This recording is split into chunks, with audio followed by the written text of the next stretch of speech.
I mean, there's so many ways to make money online, and there's so many ways to just be creative with making money.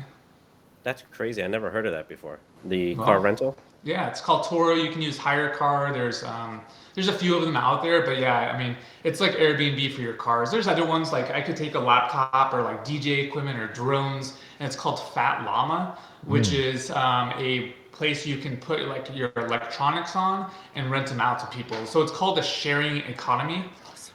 Yeah. I have so So, many electronics. yeah, so like your piano in the background, like you could rent that out or whatever. So you have to think it's called.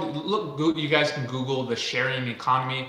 Look up sharing apps. So Mm. anything you can share, you can to do that. So That's cool. Wow.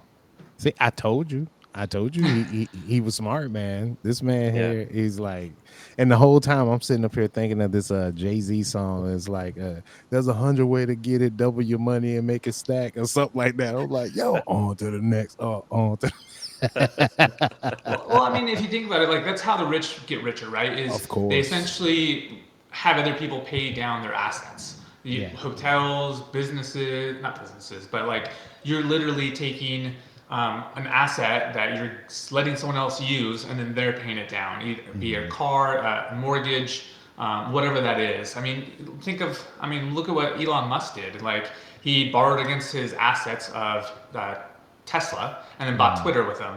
And didn't have to get rid of any asset. Well, I don't know if he did, but I know that he borrowed against his assets because they were about to be called.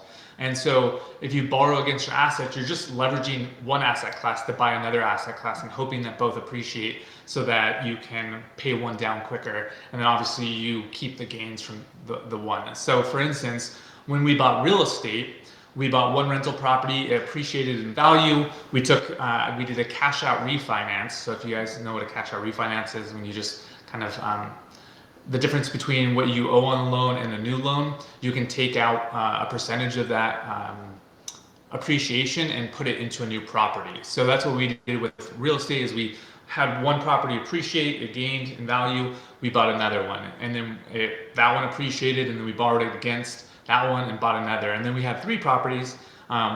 Two were single families and one were 4 unit, and then we refinanced all four or three properties and took out all that money and bought a fourth property without any money out of pocket. So it's literally just kind of transferring assets or equity from one thing to another without really any benefit, without any kind of negativity. And if you can increase your cash flow, it's like kind of like an infinite money loop. So it's Wow.